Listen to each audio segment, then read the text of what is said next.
Muy bien, 10 en punto de la mañana, deliciosas recetas las que tenemos siempre en las mañanas del Canal Tro. Conéctese con nosotros porque hoy tenemos una abogada de lujo. Andrea Contreras nos acompaña hoy para hablar de los mitos y verdades de la reforma pensional. Andrea, bienvenida. Muy buenos días, Andrés, muchas gracias. ¿Cómo va todo? Excelente, gracias ¿Lista a para Dios. Navidad? Lista para Navidad. Qué bueno. Y allá en casa yo sé que hay un montón de gente lista para Navidad, pero temblando por el tema de la reforma pensional. Hay mucho que hablar de este tema. Hay muchas, digamos, que aristas, también hay muchas mentiras dentro de todo el tema, muchos mitos, digámoslo así, también hay muchas verdades y la gente es bueno que tenga claro el tema de la reforma pensional. ¿Cómo vamos hoy por hoy con este tema que parece ser muy importante para los colombianos, pero parece que se alarga, que no beneficia, que sí beneficia y una controversia entera? Bueno, Andrés, es muy importante ya para dar paso al tema de la reforma, hacer la distinción entre los regímenes que existen en Colombia. Sí. Uno de ellos es el régimen de prima media con prestación definida, que es el público administrado por la Administradora Colombiana de Pensiones, Colpensiones, y el otro es el régimen de ahorro individual administrado por fondos privados, que son, por ejemplo, Colfondos, Solmutual, Protección y Porvenir. Ajá. Bueno, entonces, las diferencias que son importantes de tener en cuenta para luego ir a mirar las reformas es que en el régimen de prima media con prestación definida debemos cumplir dos requisitos. Uno de ellos es la edad de 57 años para mujeres y 62 años para hombres y haber cotizado 1.300 semanas. A diferencia del régimen de ahorro individual, pues no se necesita ni cumplir la edad ni las semanas, sino simplemente haber cotizado cierto monto, que por ejemplo para hoy está alrededor de 270 millones, ¿cierto? Para poder acceder a un mínimo, ¿cierto? Entonces, Sí. teniendo en cuenta los dos regímenes que hay y esto, la importancia de que los jóvenes también coticen al sistema, podemos decir las aristas o los puntos cardinales que están en el tema de la reforma.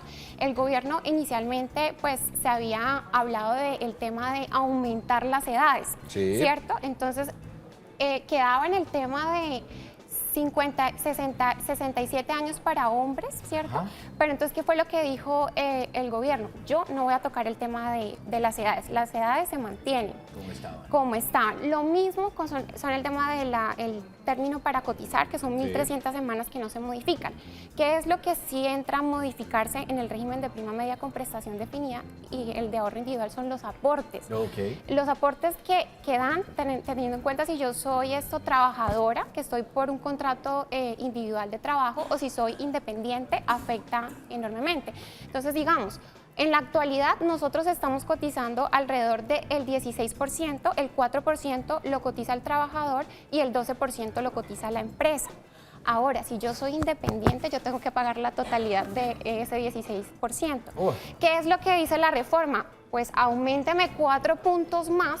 Sí. ¿Para qué? Para poder ayudar ese hueco fiscal, que es la problemática que tenemos hoy en día. Entonces, ¿a quién perjudica más? Pues obviamente a los independientes, porque pues los independientes tienen que pagar ese 4% de más y los trabajadores pues todavía no se ha dicho cuánto va a ser el porcentaje de cuánto va a pagar el trabajador, cuánto el empleador con ese aumento del 20%.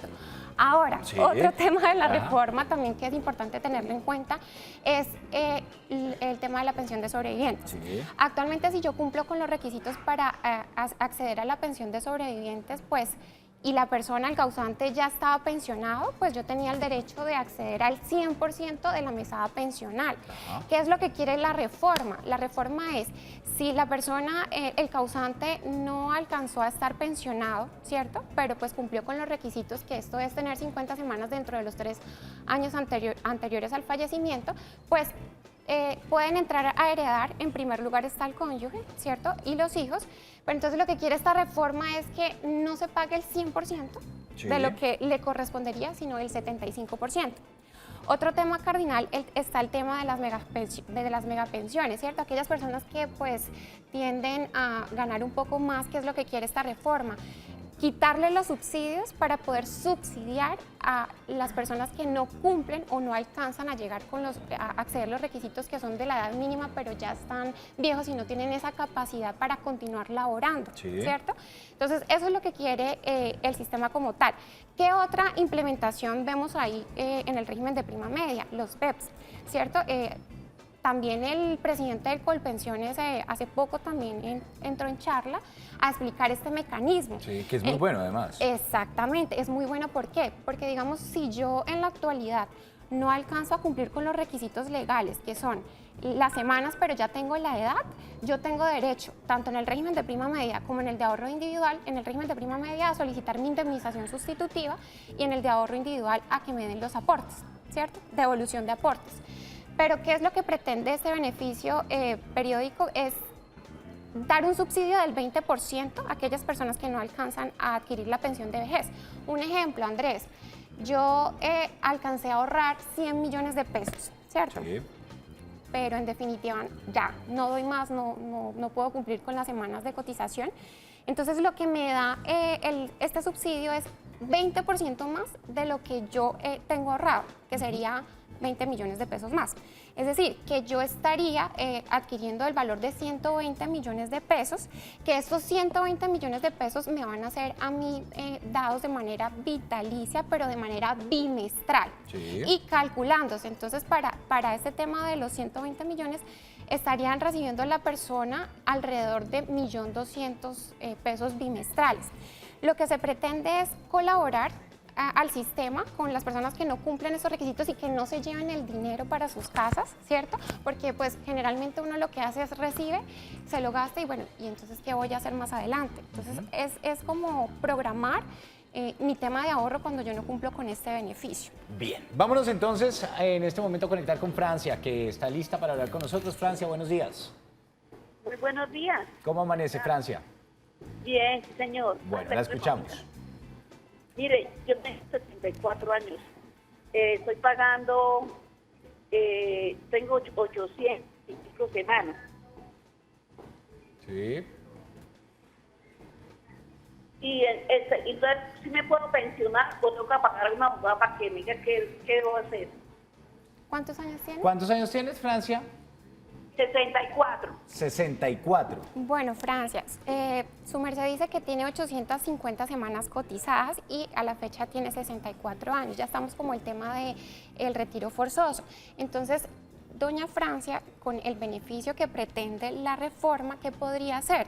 Podría hacerse acreedora al beneficio. Ojo, que el beneficio, primero que todo hay que tener en cuenta que la entidad a la cual esté cotizando le debe, por ejemplo, si es Colpensiones, se expide una resolución en donde le informa que tiene derecho a este beneficio para que ella voluntariamente lo acepta. ¿Qué pasa si doña Francia pues no dice nada? La entidad entiende que va a continuar con el beneficio del 20% y le va a dar a doña Francia, dependiendo del cálculo que tenga ahorrado de manera bimestral, su porcentaje que tenga ya acumulado. Ahora bien, si no tenemos en cuenta, doña Francia, el tema de la reforma, usted tiene derecho a solicitar la indemnización sustitutiva. Pero entonces el tema de la indemnización sustitutiva, doña Francia, es que a usted le hacen un promedio, de verdad, de lo que ha ahorrado, ¿cierto? Pero la idea es que usted pueda a futuro poder tener una mejor calidad de vida y mensualmente, bueno, bimestralmente, tener por lo menos un soporte para que pueda efectuar los pagos, ya sea de mercado, ¿sí? Tener un subsidio como tal, pero sí tiene derecho, doña Francia, a solicitar esta indemnización sustitutiva. Bien, ahí estaba la respuesta para nuestra querida Francia.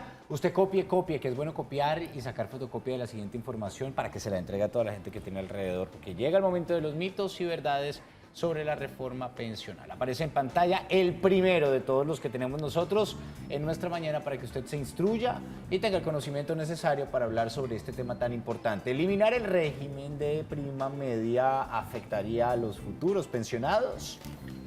Bueno, la verdad es que sí. Lo que pasa es que el régimen de prima media con prestación definida da muchos beneficios y subsidios que paga el Estado, ¿cierto? Entonces, lo que yo creería es que debemos conservar este régimen con el tema de las semanas, el tema de los años y el porcentaje, porque es que el cálculo se hace conforme a un porcentaje preestablecido, ¿cierto? Si yo elimino el régimen de prima media con prestación definida y me voy para un cálculo de lo que puedo ahorrar, ¿verdad?, en toda mi vida laboral, pues en realidad yo no estaría recibiendo una mesada pensional conforme a la que hoy en día puedo estar recibiendo en el régimen de prima media con prestación definida. Ahora, Andrés, es importante, digamos, hacer énfasis en qué régimen me beneficia a mí, ¿cierto? Si yo estoy ganando un mínimo y generalmente estoy cotizando dentro de toda mi vida laboral un mínimo, pues lo que yo recomiendo generalmente es que estén en ahorro individual. ¿Por qué? Porque si llego a estar a cumplir la edad, que son 57 años, ¿verdad? Y no alcancé a acumular mi monto para alcanzar el mínimo, que son alrededor de 270, pues hay un requisito que es por lo menos haber cumplido 150 semanas cotizadas y entra el Estado a subsidiarme el restante para poder adquirir mi mesada pensional. Sí. Ojo, que si estoy en el régimen de prima media con prestación definida y estoy también cotizando un mínimo, pues yo ahí voy a tener que cotizar 1.300 semanas. Es decir, que me estaría ahorrando 3 años, ¿sí? Si estoy cotizando un mínimo. Ahora, si yo estoy cotizando más de un mínimo, 1, 2 o 3 salarios mínimos legales mensuales vigentes, pues la verdad a mí no me va a servir el régimen de ahorro individual, porque el cálculo que me va a beneficiar a mí es el de régimen de prima media con prestación definida, teniendo en cuenta las fórmulas preestablecidas. Bien, vámonos entonces con nuestro segundo mito o verdad. Aparece en pantalla, hablamos hoy de la reforma pensional. ¿El aumento de la tasa de cotización de reforma gradual afectará el bolsillo de los colombianos? Sí, es cierto, afectará el bolsillo de los colombianos, pero que hay que mirar en este tema, que ahorita estamos en un hueco fiscal, ¿cierto? Por ejemplo, en el régimen público de prima media con prestación definida, los contribuyentes ayudan. ¿Quiénes son los contribuyentes? Pues los más jóvenes contribuimos a que las personas que ya cumplen los requisitos de la edad puedan adquirir la mesada pensional. Pero entonces, ¿qué es lo que está pasando ahora?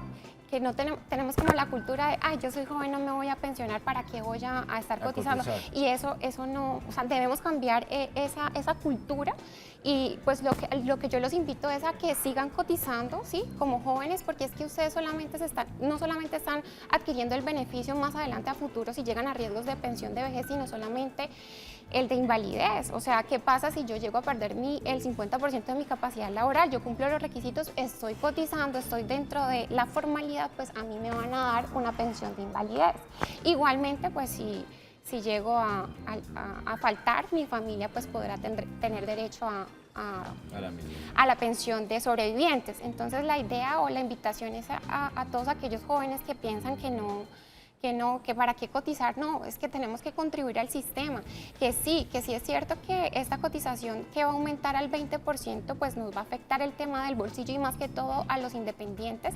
Es una forma de llenar el hueco fiscal y poder contribuir con aquellas personas que cumplen los requisitos, y más que todo en esta temporada que hay bastantes personas ya que tienen ya este derecho adquirido. Bien, 10:13 de la mañana, nos vamos con nuestro siguiente mito o verdad. Vamos a descubrirlo. Y aparece en pantalla aquí justamente en nuestro lado posterior. Nos dicen, los empleados independientes nunca llegarán a pensionarse. Esto es algo que se habla mucho. Bueno, eso es un mito, no es cierto. O sea, independientemente de la calidad en que yo esté vinculada, ¿cierto? Ya sea como trabajador o como independiente, yo debo contribuir al sistema, ¿sí?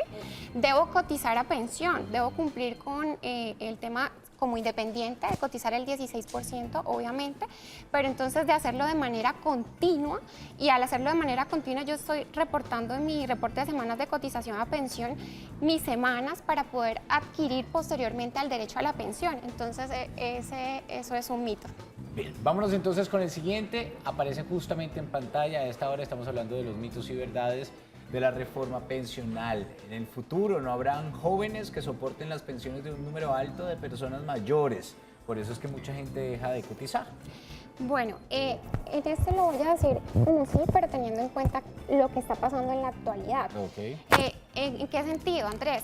En que los jóvenes de hoy en día no están cotizando al sistema porque precisamente tienen esa mentalidad de que yo para qué cotizo si no voy a adquirir el derecho a la pensión. Entonces, si nosotros podemos cambiar esa mentalidad, lo que vamos a generar es que más personas contribuyan al sistema y evitar así de alguna u otra manera el hueco fiscal que pues hoy nos está preocupando y por el motivo por el cual está este proyecto de reforma pensional. Bien, ¿se nos acaban los mitos? O creo que tenemos un último mito. Vámonos con el último mito. Quinto mito o verdad, no se sabe, hay que descubrirlo. Las medidas de la reforma pensional aquejarán solo a quienes están en el comienzo de su vida laboral. Bueno, esto es cierto y hay que tener en cuenta lo siguiente, aquellas personas que ya adquirieron su derecho, yo no puedo desmejorar las condiciones porque pues están amparadas por las garantías constitucionales. Es decir, si ya tiene reconocida el tema de megapensiones o su pensión de vejez, a usted no se le va a quitar ni un peso porque usted ya tiene la garantía de que su pensión está reconocida. Efectivamente va a afectar a aquellas personas que aún no han logrado acreditar los requisitos ya estando independientemente del régimen a que cotiza. Bien, vamos llegando ya a la parte final de nuestra sección. Recuerde que usted está a tiempo de llamar y preguntar sobre este tema. Está nuestra especialista aquí para consultarle. 648-4820, nuestra línea fija. Y también puede hacerlo a través del 317-436-7015, a través de Facebook Live. También hay comentarios de nuestros televidentes y aquí estamos para responder, ojo, sobre esa reforma pensional. ¿Qué otras cosas deben tener en cuenta las personas que hoy por hoy tienen muchas preguntas sobre su pensión? Hay casos muy particulares, hay casos muy puntuales. En el tema de pensiones vemos que hay mucha variabilidad de acuerdo a lo que la persona ha vivido, ha cotizado, los años que tiene. Hay muchos tipos de pensiones. Mejor sentarse con un abogado de tú a tú. Claro que sí. Y mira que es importante, Andrés, también tener en cuenta cuando yo voy a efectuar los traslados, cuando el sistema me deja hacer a mí el traslado de régimen. Ojo, que si yo estoy dentro de los 10 años, ya no o sea, si tengo ya 47 años y soy mujer, o 52 años y soy hombre, yo estoy limitado al tema de poderme trasladarme de régimen. ¿Cuándo lo puedo hacer? También cuando cumpla con 5 años de permanencia en el régimen. Sí. Entonces ahí es donde tenemos que tener en cuenta si yo estoy próspero, propenso a cumplir con el requisito de la edad, la doble asesoría, ¿sí? ¿Qué me conviene a mí? ¿Estar en el régimen de ahorro individual o estar en el régimen de prima media? Pero eso sí, teniendo en cuenta los términos y los requisitos que yo debo cumplir para poder trasladarme de régimen. Muy bien, vámonos con nuestros televidentes que nos marcan a esta hora de la mañana. Es Eddie, que se conecta con nosotros. Eddie, buenos días. Muy buenos días. ¿Cómo amanece el día de hoy? Muy bien, gracias a Dios. ¿Yendo a las novenas ya? Sí, sí, sí. Qué bueno. Aquí estamos para solucionar el tema que tiene con respecto a las pensiones. La escucha nuestra abogada. Es para sobre mi mamá. Mi mamá tiene 52 años, lleva 732 semanas, ha cotizado por 15 años y ahorita pues no está pagando porque le dijeron que tocaba pagar como independiente. Entonces, en este caso, ¿qué hace ella? Eddie, una pregunta. ¿Tu mamá en qué régimen está? ¿En el público o en el privado? En el público, en el que le ha subsidio el gobierno. ¿Y actualmente se encuentra cotizando? No, ahorita no, porque le dijeron que le tocaba como independiente, porque el gobierno quitó el subsidio. Ok. Entonces, Ok, bueno, Eddie, entonces es importante tener en cuenta el tiempo que le hace falta a tu mamá para cumplir las 1.300 semanas. Entonces, lo que me dice a mí el régimen es, ojo, si yo no me encuentro laborando, pero de pronto puedo tener la posibilidad de cotizar al sistema por un mínimo como independiente para poder adquirir las semanas que me faltan para acceder a la mesada pensional, pues la recomendación, Eddie, es que si tiene las posibilidades para hacerlo, pues lo haga. Igualmente hay que tener en cuenta los subsidios que presta el Estado, como el tema de las cajas de compensación, ¿cierto? Si yo me encuentro en el momento desempleada, ¿cierto? Hay unos subsidios que me cobijan a mí. Este tipo de subsidios generalmente lo dan por 6 meses, entonces es poder ir a la caja de compensación, averiguar el tema del subsidio para que me colaboren cotizando por lo menos con 6 meses mientras puede lograr adquirir un trabajo, ya sea como dependiente o independiente, para poder terminar de cotizar las semanas que le hacen falta para adquirir la mesada pensional. Bien, vámonos entonces a hacer una pausa, Doc. Justamente tenemos a nuestra queridísima Laurita, que tiene información a esta hora de la mañana. Laurita, ¿copió bien el tema de las pensiones? Usted que se estaba pasando y estaba ahí en la transición de privado a público. Pero por supuesto, ese tema ya lo tengo ok, al igual que ojalá todos los televidentes también en casa puedan revisar cómo está ese fondo de pensión, las semanas cotizadas, el valor y todo lo demás. Se pueden poner al día, hay tiempo. Ya vamos llegando a la parte final. Doc, algunas recomendaciones, tips, cosas extra que de pronto le quiera contar usted a la gente, porque es que el tema de la reforma pensional siempre saca muchos dolores de cabeza. Alístelas ahí, vámonos con una pregunta a través de nuestra línea de WhatsApp. Nuestros televidentes utilizan también este medio para comunicarse con nosotros y nuestros invitados. Buen día. Si tengo un accidente como enfermedad común y me dan un porcentaje de pérdidas de capacidad laboral de 25, ¿me dan alguna indemnización? Bueno, frente a la pérdida de la capacidad laboral, para poder, digamos, acceder a la pensión de sobreviviente, yo debo cumplir, si tengo más de 20 años, con la pérdida de la capacidad, obviamente, del 50%, ¿cierto? Para acceder a la pensión. Entonces, ahí ya tendríamos que mirar el tema de los requisitos que exigiría aparte del el tema porcentual, si esa pérdida es permanente o es temporal. Entonces, pues... Hay que analizar. Es correcto. Bien. Doc, cositas ya para finalizar para que la gente tenga en cuenta muy brevemente. Bueno, finalizar, pues yo invito a los televidentes a que coticen, más que todo a los jóvenes, a que coticen al régimen, ya sea de prima media, prestación definida o el de ahorro individual, a que no cambiemos la cultura de la no cotización y que vean a futuro de que si yo cotizo, yo voy a tener un ahorro para poder acceder a por lo menos una vida digna, ¿sí? Lo que quiere el tema de esta reforma es ayudar a los que están con más edad, ¿sí? ¿Qué más beneficios puede tener aparte de Colombia Mayor, sino de los BEPS? Entonces, pues miremos los pros y los contras que tiene esta reforma y que no nos cerremos tanto a ella. Y esperar a ver qué dice el gobierno, a ver si la aprueban este año o el próximo y cómo queda. Bueno, Doc, mil gracias ¿Listo? por acompañarnos. No, a Feliz ustedes por Navidad. la invitación. Igualmente, feliz Navidad. Bueno, vámonos con Damaris, que si Laurita tenía información de Girón, seguro ella tendrá más por decirnos de lo que ocurre en algún municipio del área metropolitana.